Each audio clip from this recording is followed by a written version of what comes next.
কারণ তোমাদেরকে বলেইছি ফিজিক্স গার্লফ্রেন্ডের মতো যদি তোমরা টাইম না দাও তাহলে কিন্তু তোমাদেরকে ভালো রেজাল্ট দেবে না।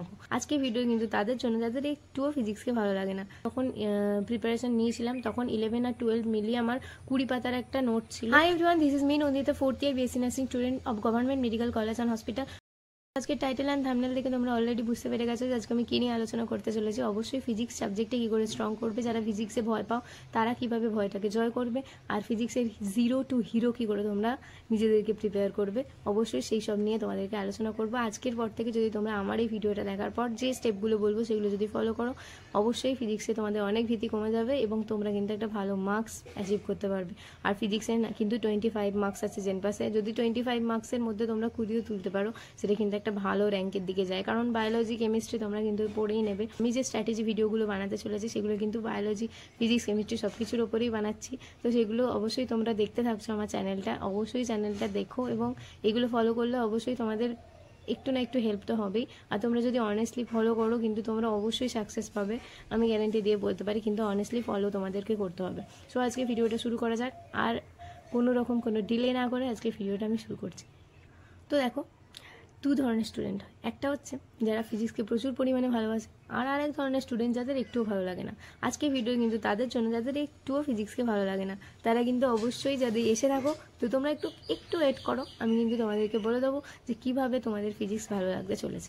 এই ভিডিওতে আমি এটাও বলতে চলেছি যে ডেপথে তোমরা কীভাবে পড়বে, কীভাবে ফর্মুলাগুলোকে মেমোরাইজ করবে, কীভাবে টেস্ট অ্যানালাইসিস করবে এবং পরপর কীভাবে টেস্ট দিতে থাকবে এবং ফিজিক্সকে তোমরা কীভাবে গ্রিপে আনবে, সব কিছু নিয়ে আজকে আলোচনা করতে চলেছি। তো ফার্স্টে পরপর স্টেপগুলো তোমরা দেখতে থাকো। তো ডোন্ট এম হাই, মানে তোমরা কিন্তু হাই এম করো না ফিজিক্সের ক্ষেত্রে। তার কারণ কি বলো তো, তোমরা অনেক বেশি পরিমাণে ডিমোটিভেট হয়ে যাবে। কারণ ফিজিক্সটাকে ভালোবেসে পড়ার চেষ্টা করতে হবে ফার্স্টে, কারণ তোমাদেরকে বলেইছি ফিজিক্স গার্লফ্রেন্ডের মতো যদি তোমরা টাইম না দাও তাহলে কিন্তু তোমাদেরকে ভালো রেজাল্ট দেবে না। সুতরাং কিন্তু তোমাদেরকে ভালোভাবে মন দিয়ে পড়তে হবে, আর পড়ার জন্য কিন্তু তোমাদেরকে মেন্টালিটি চেঞ্জ করতে হবে, তোমাদের মেন্টালিটিটা চেঞ্জ করতে হবে।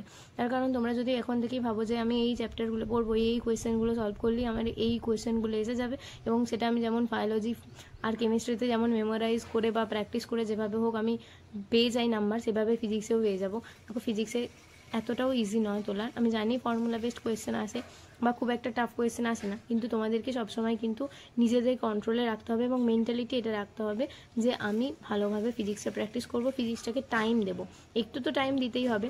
আর তোমাদেরকে আমি এটা বলে দিচ্ছি যে তোমরা সব চ্যাপ্টার কিন্তু কমপ্লিট করতে যেও না, কারণ ফিজিক্স এমন একটা সাবজেক্ট যে যদি তুমি চ্যাপ্টার 1টা ভালোভাবে করো এবং সেটাই ডেপথে ভালো গিয়ে ভালোভাবে প্র্যাকটিস করো, সেই চ্যাপ্টার থেকে যতগুলো কোয়েশ্চেন এসেছে তুমি সবগুলো ভালোভাবে কমপ্লিট করে যাও, তাহলে কিন্তু তোমরা অনেক বেশি নাম্বার পাবে রাদার দেন যদি তোমরা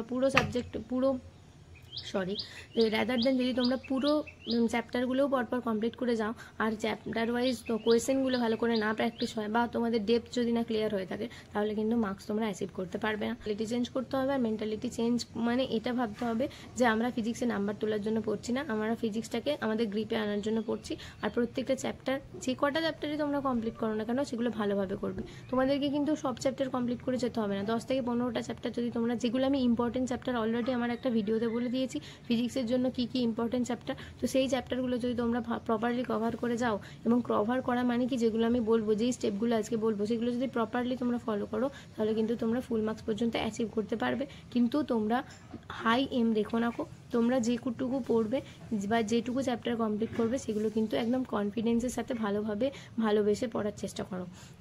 কারণ কি, ফিজিক্সের কোয়ালিটিটা ম্যাটার করে কোয়ান্টিটির থেকে। তোমরা যদি 10টা 15টা চ্যাপ্টারও ভালোভাবে কমপ্লিট করে যাও রাদার দেন 30টা চ্যাপ্টার ভালোভাবে কমপ্লিট হলো না, ওপর আমি ফর্মুলাগুলো দেখে চলে গেলাম ব্যাস পরীক্ষা দিতে, কিন্তু ফর্মুলা ওয়াইজ কোয়েশ্চেন এলো না, তাহলে কিন্তু তোমরা সেগুলো আর ভালোভাবে কোয়েশ্চেনগুলোর অ্যান্সার করতে পারবে না। তাই কোয়ালিটিটা অনেক বেশি ম্যাটার করে, কোয়ালিটিটা ইম্পর্টেন্ট, কোয়ান্টিটিটা বাদ দাও। দুটো চ্যাপ্টার পড়ো, ভালোভাবে পড়ো। First point, don't aim high. Second point, quality matters, quantity just avoid. Then একটা টিপস তোমাদেরকে বলবো, এবং পয়েন্ট নাম্বার 3 যেটা তোমাদেরকে মনে রাখতে হবে যে বেসিকটা প্রচণ্ড পরিমাণে ক্লিয়ার করতে হবে তোমাদেরকে। ফিজিক্স পড়ছো যেমন work, energy, power, motion in 1D 2D, unit and dimension, এগুলো কিন্তু ভালোভাবে করতে হবে, কারণ unit and dimension, motion in 1D 2D এই চ্যাপ্টারগুলো কোনো না কোনোভাবে ইলেকট্রোস্ট্যাটিক্স 12-এর এই চ্যাপ্টারগুলোর সাথে রিলেটেড। তাই তোমরা যদি এই বেসিকগুলো ক্লিয়ার করে রাখো তাহলে কিন্তু তোমাদের প্রচণ্ড পরিমাণে হেল্প হবে। তাহলে এটা একটা টিপস যেটা তোমাদের কিন্তু মাথায় রাখতে হবে। তোমরা যখন প্রিপারেশান নিচ্ছ তোমাদেরকে এই চ্যাপ্টারগুলো ভালোভাবে কিন্তু ক্লিয়ার করে রাখতে হবে। দেন হচ্ছে কোয়েশ্চেন সলভ নিয়ে তোমাদের এটা হতে পারে যে একটা কোয়েশ্চেন দেখলে চ্যাপ্টার পড়ার পর অনেক সময় হয় যে কোয়েশ্চেন সলভ করতে গিয়ে তোমাদের ডিমোটিভেট ফিল হয়, তার কারণ কোয়েশ্চেনগুলো তোমরা অ্যাটেম্প করতে পারছো না, বা কোয়েশ্চেন যখন অ্যাটেম্প করার পর তোমরা দেখছো যে তোমাদের যে অ্যান্সারটা এসেছে সেটা ভুল। তো এই সময় তোমাদের কিন্তু ডিমোটিভেশন আসে, মানে এসেই যায়। এটা তো আমার প্রচণ্ড পরিমাণে হতো, তার কারণ আমি যখন ফিজিক্স পড়তাম, ফিজিক্স পড়ার পর এরকম অনেক সময় হয়েছে যখন চ্যাপ্টার পড়েই আমি এমসিকিউ করতে গেছি, তখন অনেক এমসিকিউ আমার ভুল হয়েছে, তো অনেক পরিমাণে আমি ডিমোটিভেট হয়ে গেছিলাম। তো সেই জন্যই আমি তোমাদেরকে বলবো যে যখন কোয়েশ্চেন সলভ করবে তখন ডিমোটিভেট হবে না, তার কারণ তোমাদেরকে কোয়েশ্চেন সলভের টেকনিকটা একটু চেঞ্জ করতে হবে। ফার্স্টে তোমরা যে চ্যাপ্টারটা, যে সাবজেক্টের বইটা পড়ছো, ধরো তোমরা সাঁতরা বা ছায়া থেকে পড়ছো, যারা ওয়েস্ট বেঙ্গল বোর্ডে আছো, যারা আইসিএসসি সিবিএসসি বোর্ডে আছো, তারা ধরো এনসিইআরটি পড়ছো, তো ফার্স্টে তোমরা এক্সাম্পলগুলো পড়তে শুরু করো। মানে প্রত্যেকটা চ্যাপ্টারের শেষে দেখবে একটা করে এক্সাম্পল আছে, একটা করে না অনেকগুলো করে এক্সাম্পল থাকে, এবং তার সাথে সাথে সলিউশনগুলোও দেওয়া থাকে। তো সেই এক্সাম্পলগুলো তোমরা প্র্যাকটিস করতে থাকো। দেখবে না শুধু মানে যেমন বায়োলজি কেমিস্ট্রিতে তোমরা এক্সাম্পলগুলো পড়ো আর মুখস্থ করো, সেরকমভাবে কিন্তু মুখস্থ করার চেষ্টা করো না। ফিজিক্সে কিন্তু সেই এক্সাম্পলগুলো দেখে তোমরা নিজে নিজে খাতায় সলভ করার চেষ্টা করবে। যখন আবার রিভিশন করবে তখন সেই কোয়েশ্চেনগুলো না দেখে সলভ করার চেষ্টা করবে। যখন দেখবে তোমরা পারছো তখন দেখবে তোমাদের একটু কনফিডেন্স হাই হবে।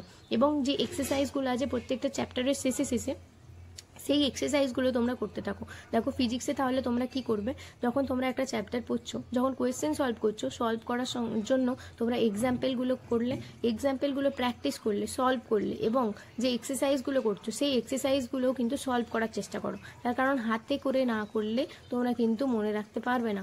আর তোমরা যদি ভাবো যে এই ফর্মুলাটা থেকে, ও আচ্ছা এই কোয়েশ্চেনটা থেকে এই ফর্মুলাটা আসছে, এই ফর্মুলাটা আমি ফেললেই হয়ে যাবে, কিন্তু যদি ফর্মুলাটা হাতে রেখে না প্র্যাকটিস করো তাহলে কিন্তু অ্যান্সার ভুল আসতে পারে, আর এটা থেকে কিন্তু তোমাদের কোয়েশ্চেনটা ভুল হতে পারে। তো সুতরাং যেগুলো বললাম, তোমাদেরকে অনেক সময় কি হয় যে বায়োলজিটা তোমাদের ফেভারিট সাবজেক্ট, কিন্তু ফিজিক্সটা তোমাদের সব থেকে বোরিং সাবজেক্ট। কেন বলো তো? কারণ বায়োলজিতে তোমাদের স্কোর বেশি আছে, তাই জেনারেলি তোমাদের সেটা ভালো সাবজেক্ট হয়ে যায়। তাই যে কোনো সাবজেক্টে যদি তোমাদের ফিজিক্স সাবজেক্টটাকে ভালো লাগাতে হয় তাহলে সেটাতেও কিন্তু স্কোর বেশি তোমাদেরকে আনতে হবে। তার জন্য মক টেস্ট দিতে হবে, এবং মক টেস্টের আগে তোমাদেরকে topic wise question set practice করতে হবে, তারপর তোমাদের পার্ট টেস্ট করতে হবে। আর কোন কোন বই ফিজিক্সের জন্য ফলো করবে, কোন কোন জায়গা থেকে মক টেস্ট দেবে, কোন কোন জায়গা থেকে কোয়েশ্চেন প্র্যাকটিস করবে, সেই রিলেটেড ভিডিও আমি একটা বানিয়ে দিয়েছি। তো তোমরা আমার চ্যানেলে গিয়ে সেই ভিডিওটা দেখে নাও যে কোন কোন বুকস ফলো করলে তোমাদের সুবিধা হবে জেনপাস ইউজিতে ফিজিক্সের জন্য। তো সেই বইগুলো তোমরা ফলো করতে পারো। আদারওয়াইজ তোমরা যে বইটাই ফলো করছো না কেন সেটাই তোমরা ব্লাইন্ডলি ফলো করো, কারণ আমি এটা বিশ্বাস করি যে একটা বই 10 বার প্র্যাকটিস করা অনেক বেটার রাদার দেন 10টা বই একবার প্র্যাকটিস করার থেকে।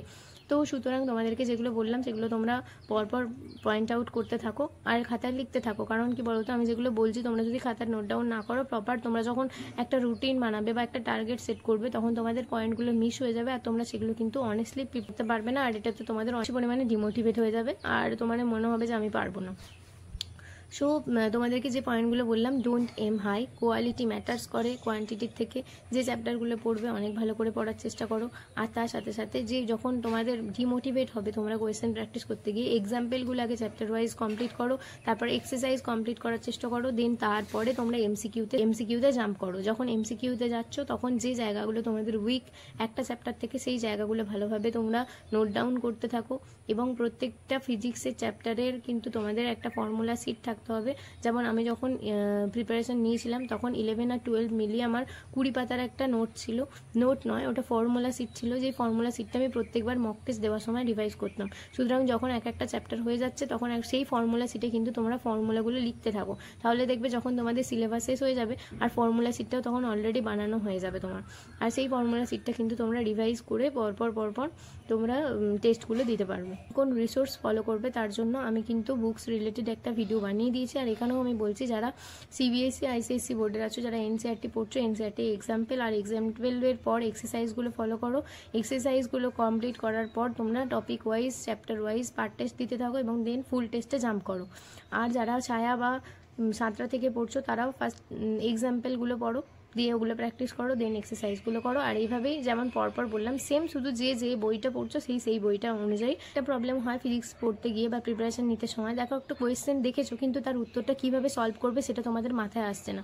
তো দেখবে ধরো একটা কাইনেমেটিক্স থেকে বা মোশন ইন 1D থেকে বা 2D থেকে একটা কোয়েশ্চেন ধরো এরকম এসেছে, যেখানে তোমার অ্যাক্সিলারেশন দিয়ে দিয়েছে, তারপর ভেলোসিটি দিয়ে দিয়েছে, এবার তোমাকে কি বার করতে হবে। সুতরাং যেগুলো গিভেন ডাটা সেগুলো কিন্তু তোমরা লিখে রাখো, যে অ্যাক্সিলারেশন দিয়ে দিয়েছে, ভেলোসিটি দিয়ে দিয়েছে, এবার কি বার করতে হবে। তাহলে তোমরা একটা ফর্মুলা সেখান থেকে পাবে, এবং সেই ফর্মুলাটা যদি তোমরা মনে করতে পারো, সেই ফর্মুলা থেকে তোমরা কিন্তু অ্যান্সারটা পেয়ে যাবে। সুতরাং কোয়েশ্চেন দেখে আগে ডিমোটিভেট হবে না, আগে কোয়েশ্চেন দেখে বুঝতে যাবে না, আগে কি ডাটা দিয়ে দিয়েছে সেগুলো পরপর লিখে নাও, দিয়ে সেটা থেকে চেষ্টা করো যে কোন ফর্মুলাটা তোমরা পড়েছো বা কোন কনসেপ্টটা কাজে লাগিয়ে তোমরা সেই কোয়েশ্চেনটা অ্যান্সার করতে পারবে, সেগুলো তোমরা মনে রাখার চেষ্টা করো। আর ফাইনাল অ্যান্ড লাস্ট হচ্ছে রিভিশন। তোমরা ফিজিক্সটা কি করে রিভিশন করবে। দেখো ফিজিক্সে রিভিশন বলতে তোমাদেরকে বললাম যে আমি যখন ফিজিক্সে পড়তাম তখন আমার একটা 20 পেজের একটা সিট ছিল, যেটা 11 আর 12 মিলিয়ে যত ফর্মুলা ছিল, যত আমার উইক পয়েন্ট ছিল, সেগুলো কিন্তু ওই পেজের মধ্যে কিন্তু লেখা ছিল। তো ওই পেজগুলো আমি যতবার মক টেস্ট দিতাম সেই পেজগুলো বারবার রিভিশন করতাম এবং কিন্তু কোয়েশ্চেন প্র্যাকটিস করতাম। যতবার তোমরা কোয়েশ্চেন প্র্যাকটিস করবে, যতবার রিপিট করবে, ভুলগুলোকে যতবার বারবার রিভিশন করবে, তত কিন্তু তোমাদের অ্যাকিউরেসি বাড়বে। মক টেস্ট যদি তোমরা না দাও তাহলে তোমরা কিন্তু ভালো রেজাল্ট করতে পারবে না। মক টেস্ট তোমাদেরকে দিতেই হবে, মক টেস্ট অ্যানালাইসিস তোমাদেরকে করতেই হবে। আর মক টেস্ট অ্যানালাইসিসের একটা খাতা করতে হবে, যেখানে তোমাদের ভুলগুলো তোমরা অবশ্যই লিখে রাখবে, কনসেপ্টগুলো আবার বারবার রিভিশন করবে, আর প্রতিদিন মক টেস্টগুলো রিভিশন করার চেষ্টা করো, তাহলে অত্যন্ত পরিমাণে তোমাদের হেল্প হবে। আর সব থেকে এবং ভাইটাল পয়েন্ট হচ্ছে more time more marks in physics. কোনো রকম কোনো হাই এম করো না, যত বেশি টাইম দেবে, বলেইছি গার্লফ্রেন্ডের মতো, যত বেশি টাইম দেবে তত বেশি মার্কস অ্যাচিভ করবে, তত তোমার ভালো লাগবে, তত তোমাদের মধ্যে বন্ডিংটা হবে, আর তত বেশি ভালো র্যাঙ্ক করতে পারবে। তো আশা করছি একটা ছোট্ট ভিডিওর মাধ্যমে আমি তোমরা ফিজিক্স কী করে তৈরি করবে সেগুলো আমি তোমাদেরকে বলে দিতে পেরেছি। আর যদি কোনো প্রবলেম হয় বুঝতে, অবশ্যই আমাকে কমেন্ট করো, আমি চেষ্টা করবো আরও ভালো করে ক্লিয়ার করে দেওয়ার। অবশ্যই তোমরা যতক্ষণ পর্যন্ত চেষ্টা করছো আমিও চেষ্টা চালিয়ে যাব যাতে তোমাদেরকে হেল্প করতে পারি। আর যদি তোমাদের একটুখানিও হেল্প হয়ে থাকে, যদি তোমাদের মনে হয়, তো অবশ্যই তোমরা ভিডিওটা ছেড়ে যাওয়ার আগে একটা সাবস্ক্রাইব করে দিও আর একটা শেয়ার করো, কারণ আমি চাইছি যে আমার ভিডিওর মাধ্যমে যারা জেন+ ইউজি দিতে চাইছে তারা প্রত্যেকে ভালো স্কোর করুক এবং এগুলো তাদের কাছ পর্যন্ত যাক এবং তারা একটা হেল্প পাক। তো অবশ্যই তোমরা ভিডিওগুলো ভালোভাবে দেখো আমি যেগুলো রিলেটেড তোমাদের প্রবলেম যেগুলো, সেগুলো রিলেটেডই আমি কিন্তু ভিডিও বানাই, না যে আমি আমার মন গড়া কোনো একটা ভিডিও তোমাদেরকে এসে প্রেসারাইজ করছি যে তোমরা এই ভিডিওগুলো দেখো। তো আমি জানি যে তোমাদের যদি এরকম কোনো কিছু হয়ও, তোমাদের সেগুলো কোনো রকম কোনো এফেক্ট ফেলবে না, তোমাদের কাছে এফেক্টিভ হবে না, তোমাদের কাছে সেটাই এফেক্টিভ হবে। তোমরা প্রিপারেশনের সময় যে জায়গাগুলোতে প্রবলেম ফেস করছো সেই প্রবলেমগুলো তোমরা অবশ্যই আমাকে কমেন্ট সেকশনে জানিও। আর তোমরা এত কমেন্ট করো, এত প্রবলেম নিয়ে তোমরা আসো, আমার খুব ভালো লাগে যে তোমরা আমাকে বিশ্বাস করে বলতে পারছো, যাতে আমি যেগুলো বলছি সেইগুলো যাতে তোমাদের হেল্প হয়, তোমরা এই কমেন্টগুলো করো।